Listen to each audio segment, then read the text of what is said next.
confirmation from our very own Foreign Secretary Robin Cook, who's in the Far East at the moment, that Diana, Princess of Wales, has in fact been killed in that car accident.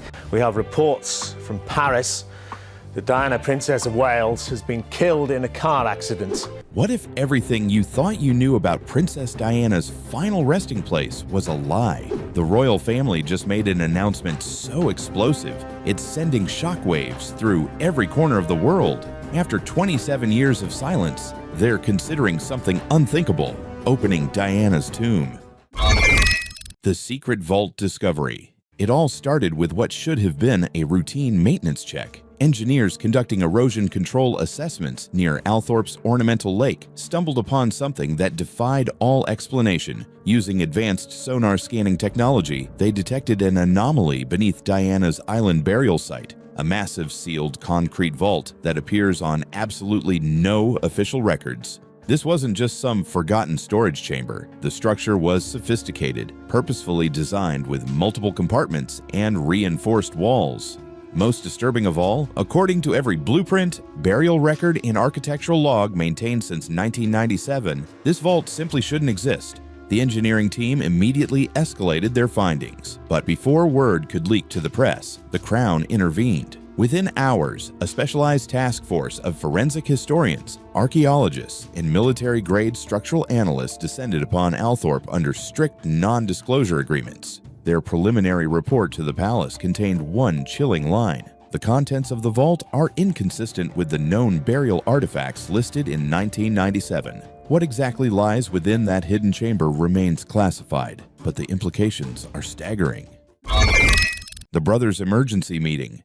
The discovery sent immediate shockwaves through the highest levels of the monarchy. King Charles himself made the unprecedented decision to personally inform his sons, bypassing all normal royal protocols. No scheduled meetings, no formal procedures, just urgent, direct phone calls requesting their immediate presence at Althorp. Within 72 hours, both Prince William and Prince Harry arrived at the estate as dawn broke over the frost-covered grounds of Northamptonshire. William came with elite royal security and senior legal advisors. Harry, having flown from the United States on a private jet, brought his own security detail and a private counsel never before associated with royal affairs. For nearly 7 hours, the brothers remained behind locked doors with King Charles and Earl Spencer. No press notifications were issued, no statements were made. The gates of Althorp closed silently behind them, sealing off one of the most significant royal meetings in decades. When they finally emerged, witnesses described their demeanor as haunting. William's expression was blank and distant. Harry's jaw was clenched, his knuckles white as he gripped the vehicle door. Neither brother acknowledged the estate staff who had respectfully lined their departure path. One long-serving staff member whispered to a colleague as they watched the brothers leave, "They looked like they'd seen a ghost." The official announcement that shook the world. At precisely 4:00 p.m. GMT, the ornate double doors of Buckingham Palace's media wing opened to reveal Sir Malcolm Withers, a senior royal spokesperson known for his unshakable composure. But even he appeared unsettled as he delivered words that would echo through history. As part of our ongoing investigation into certain materials discovered at Althorp Estate, he began, his voice tight with restraint. We are formally announcing that discussions are currently underway regarding the possible temporary opening of the tomb of Diana, Princess of Wales. The stunned silence that followed was broken only by audible gasps from the assembled press corps. For the first time since that sorrowful day in 1997, the possibility of disturbing Diana's final resting place was being officially entertained. This wasn't speculation or rumor, it was real. But the palace refused to elaborate further, leaving the world to wonder what exactly had been found. Why now, after 27 years of silence? Was this truly about honoring Diana, or was something far more sinister at play? The Paris connection reopens. The announcement reignited long-dormant questions about Diana's death and the suspicious circumstances surrounding her burial. Researchers and journalists began combing through every document, every photograph, every decision made in those crucial hours following the Paris crash. The spotlight fell particularly hard on the French autopsy report, curiously brief and lacking the thoroughness expected for someone of Diana's global stature. Even more troubling, key medical files remain sealed by French authorities to this day, locked away from both public view and independent forensic review.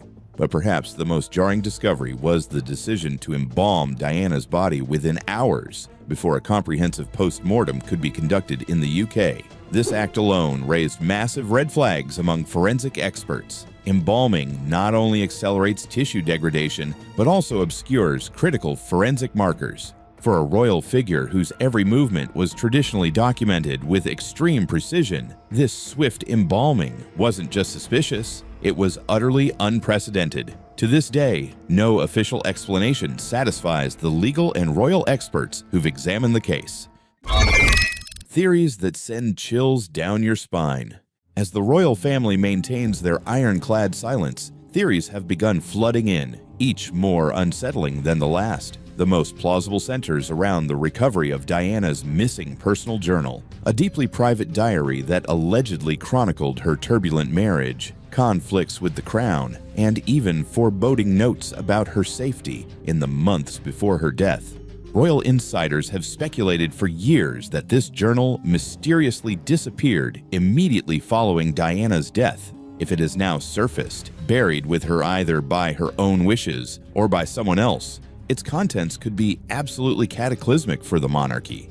Then there's the theory that sends shivers down spines, not because of what it says, but what it dares to imply. Some claim a second coffin lies beneath the one publicly known to hold Diana's remains. The darkest version suggests that Diana's actual remains were secretly relocated years ago, and that the current site at Althorp is merely symbolic, a beautiful, tragic facade.